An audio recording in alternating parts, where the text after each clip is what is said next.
Hello everyone, आज है 14 अगस्त और आज इस वीडियो में हम बात करेंगे स्पाइस जेट के बारे में। देखिए 72 रुपीज़ का शेयर है। लंबे समय से एक बहुत बड़ी गिरावट हमने यहाँ पर देखी, लेकिन उसके बाद हमने एक करेक्शन भी आते हुए देखा। अच्छी खासी तेज़ी भी हमें देखने को मिल गई पिछले 2 दिनों में। लेकिन लेकिन इसके क्वार्टरली रिजल्ट्स आए हैं और नतीजे उतने अच्छे नहीं हैं। काफ़ी बड़ा नुकसान कंपनी को झेलना पड़ा है और उसके साथ साथ और भी कई सारी चीज़ें हैं जो यहाँ पर समझनी ज़रूरी है और उसी के बारे में इस वीडियो में हम डिस्कस करेंगे। लेकिन उससे पहले अगर आपने अभी तक चैनल को सब्सक्राइब नहीं किया है तो प्लीज़ अभी इसे सब्सक्राइब कर लीजिए, क्योंकि आगे भी बहुत सारे वीडियोस हैं जो आपको काफ़ी ज़्यादा हेल्प करेंगे। तो चलिए शुरू करते हैं। तो स्पाइस जेट 72 रुपीज़ का शेयर, एक महीने में 9% की गिरावट, 78 रुपीज़ से टूट कर ये नीचे 67 के करीब पहुंचा, लेकिन बाद में दोबारा से इसने रफ्तार ज़रूर दिखाई। एक साल में देखा जाए तो 42-43% का ग्रोथ है। पिछली बार जब कोरोना आया था तब ये तकरीबन 40 रुपये 45 रुपये तक टूट गया था, लेकिन उसके बाद जो रफ्तार इसने पकड़ी थी, पैसा डबल कर दिया था इसने। 106 रुपये के करीब पहुंचा, लेकिन उसके बाद अगर देखें तो शेयर लगातार टूटता गया। 60 के करीब भी पहुंचा, वापस तेजी दिखाई, 80 के करीब पहुंचा, वापस अब टूटना शुरू हुआ है। और नतीजे आने के बाद अब किस तरीके का माहौल है इसका रहेगा, वो काफ़ी इंटरेस्टिंग होगा देखने के लिए। यहाँ पर बात की तो अगर करें तो स्मॉल कैप शेयर है, 4,345 करोड़ के आसपास का इसका मार्केट कैप है। एनएससी में देखें तो 40 लाख से भी ज़्यादा का इसका वॉल्यूम ट्रेड नजर आता है। शेयर होल्डिंग की मैं बात करूं तो 59.54% की होल्डिंग प्रमोटर के पास है। एफआईएल्स म्यूचुअल फंड दोनों ने यहां पर बिकवाली करी है और बड़ी क्वांटिटी बेची है, आधी कर दी है क्वांटिटी एफआईएल्स है। तो 2.12% की जो होल्डिंग थी वो 1.12% पर पहुंच चुकी है। म्यूचुअल फंड की 3.60% की होल्डिंग 2.07% पर आ चुकी है। तो जाहिर सी बात है बड़े बड़े फंड हाउसेस यहाँ पर बिकवाली कर रहे हैं। और एक और नेगेटिव पॉइंट यहाँ पर यह भी है कि प्रमोटर की एक बहुत बड़ी होल्डिंग जो है वो यहाँ पर गिरवी है। 44% की होल्डिंग प्रमोटर की यहाँ पर गिरवी नजर आ रही है। तो ये एक सबसे बड़ा नेगेटिव पॉइंट यहाँ पर यह भी है। और रिजल्ट की मैं बात करूँ तो भैया नतीजे उतने अच्छे नहीं आए हैं। 731 करोड़ का इनको नुकसान हुआ है। हालांकि यहाँ पर देखने को मिलता है कि हाँ, इसके जो रेवेन्यू है वो डबल जरूर हुए हैं, लेकिन पिछले साल के मुकाबले डबल हुए हैं। मतलब पिछले साल का जो Q1 था वो कोरोना की फर्स्ट वेव का था और इस बार का जो Q1 है वो कोरोना की सेकंड वेव का है। पिछले बार का जो Q1 में भैया हम सबने लॉकडाउन देखा था, फ्लाइट्स वाइट सब कुछ बंद थी और तकरीबन हमने ये 3 महीने तक का वो इम्पैक्ट देखा था।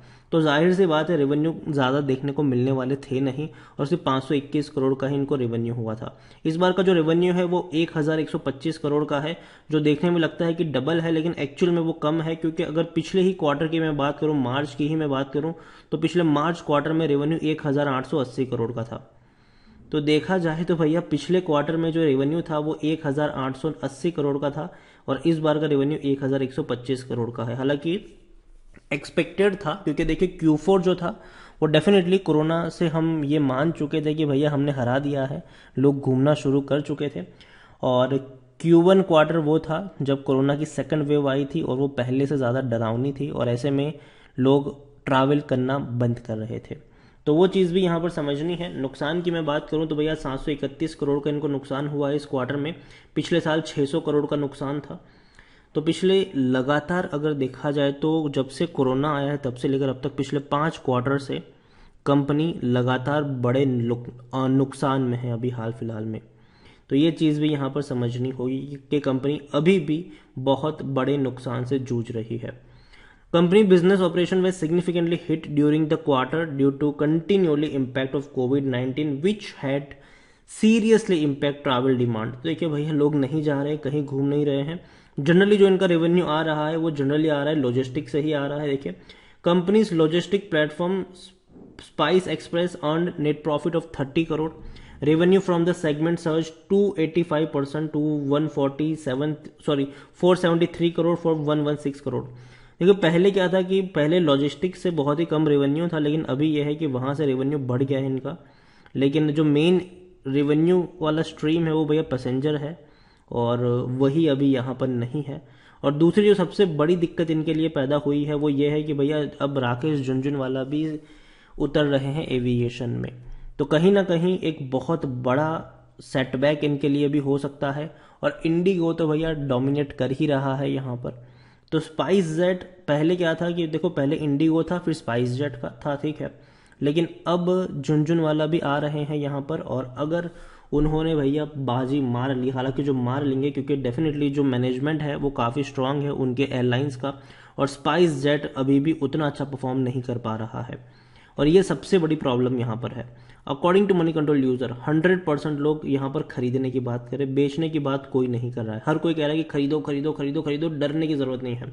और मेरे हिसाब से डेफिनेटली मौका बाइंग का है, लेकिन जिस प्राइस पे है उस प्राइस पे बाइंग का मौका नहीं है। यहाँ पर देखें तो रेवेन्यू में लगातार गिरावट है। अब देखिए 2020 में रेवेन्यू 12,375 करोड़ था। फाइनेंशियल ईयर 2021 में वो सीधा 5,000 करोड़ पर आ गया। मतलब कंपनी जो है वो भैया 5 साल पीछे चली गई, ये मान के चलिए आप। प्रॉफिट अगर हम देखें तो पिछले 3 सालों से नुकसान में है, और ये लॉसेस बढ़ते जा रहे हैं। पिछले फाइनेंशियल ईयर 2021 में अगर देखा जाए तो 1,000 करोड़ का लॉस था। इस बार तो एक ही क्वार्टर में 731 करोड़ का इनको नुकसान हो चुका है।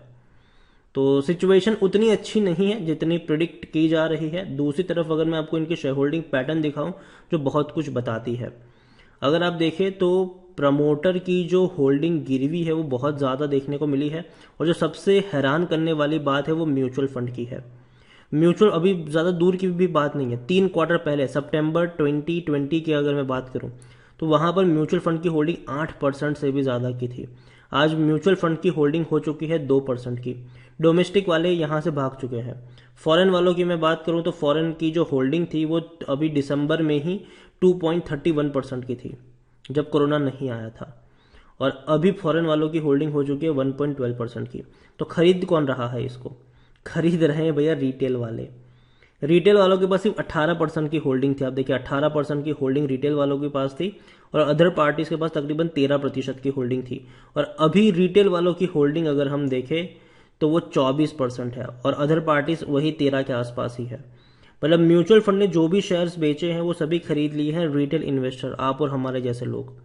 और म्यूचुअल फंड लगातार अपनी हिस्सेदारी को बेच रहा है। पिछले साल म्यूचुअल फंड के पास 10% से भी ज्यादा की होल्डिंग थी, आज 2% की होल्डिंग है। लगातार म्यूचुअल फंड अपनी हिस्सेदारी को यहाँ पर कम कर रहा है, बेच के एग्जिट कर रहा है। तो देखो, मैं ये नहीं कह रहा हूँ कि स्पाइस जेट बुरा शेयर है, लेकिन जो सिचुएशन है वो अभी उनको सपोर्ट नहीं कर रही है। लेकिन नो डाउट एविएशन सेक्टर में अच्छी खासी तेजी आएगी, कोरोना जैसे धीरे धीरे खत्म होगा। और दूसरी बात यहाँ पर यह भी है कि कई सारी जो एयरलाइंस है वो इंडिया से एग्जिट भी कर चुकी है, और अभी जो 3 मेजर एयरलाइंस होगी आने वाले समय में वो इंडिगो होगी, स्पाइस जेट होगी, और राकेश झुनझुनवाला जी की जो एयरलाइन होगी वो होगी यहाँ पर। तो इन तीनों के बीच में ही कंपटीशन रहने वाला है आने वाले समय में। एयर इंडिया तो भैया पता नहीं कहाँ है अभी के वक्त में। जेट एयरवेज तो पता नहीं उनका भी क्या हो चुका है, अभी वो भी कोई खास अच्छी सिचुएशन में नहीं है वो। और एयर एशिया वगैरह तो भैया एग्जिट कर चुके हैं यहाँ से। तो ओवरऑल मैं यही कहूँगा कि देखिए स्पाइस जेट मुझे अच्छा लगता है शेयर, लेकिन इस प्राइस पे नहीं। खास करके जब कोरोना की वजह से जो ट्रैवल है वो धीरे धीरे कम हो चुके हैं। लेकिन हाँ, याद रखिए दिवाली के बाद एकदम से स्पाइक आएगी घूमने जाने वाले लोगों में, अगर कोरोना की 3rd वेव नहीं आती है तो। और 3rd वेव नहीं आती है तो ये शेयर बड़ा उछलेगा। तो ये पूरा का पूरा प्रिडिक्शन बेस पर है अभी के लिए स्पाइस जेट। फंडामेंटल्स उतने स्ट्रांग तो नहीं है, लेकिन प्रिडिक्शन बेस पर है। आपको लगता है कि 3rd वेव आएगी तो भैया मत निवेश करिए यहाँ पर। आपको लगता है कि 3rd वेव नहीं आएगी और दिवाली के बाद ट्रैवल में एक बड़ा इजाफा होगा, लोग घूमने के लिए निकलेंगे, यहाँ वहाँ जाएंगे, तब आप यहाँ पर इन्वेस्ट कर सकते हैं। स्पाइस जेट मेरे हिसाब से इस प्राइस पे मैं नहीं खरीदूंगा। मैं कोशिश करूंगा कि अगर मुझे ये 65 रुपीज़ से नीचे मिलेगा तो वहां पर मैं एक बार के लिए पोजीशन लेने की कोशिश जरूर करूंगा, लेकिन 70 के ऊपर मैं इसको नहीं खरीदूंगा। कोशिश करूंगा कि 65 रुपये से नीचे मिले तो डेफिनेटली मैं यहाँ पर बाइंग के लिए जा सकता हूँ, लेकिन तब भी एक बार फिर से इसके वैल्यूएशन को चेक किया जाएगा और किस तरीके का माहौल है उस वक्त वो भी चेक किया जाएगा। तो चैनल को सब्सक्राइब करना मत भूलिए। जब भी मुझे लगे कि हाँ अब मौके बन रहे हैं 65 रुपये के आसपास अगर पहुंचेगा ये शेयर, तो मैं वीडियो बनाकर आपको अपडेट भी जरूर कर दिया करूंगा। वीडियो पसंद आया हो तो लाइक कर शेयर करें। चैनल पर अगर पहली बार आए तो प्लीज सब्सक्राइब करें। और स्पाइस जेट के बारे में आप क्या सोचते हैं वो भी आप मुझे कमेंट में लिखकर बता सकते हैं। Thank you.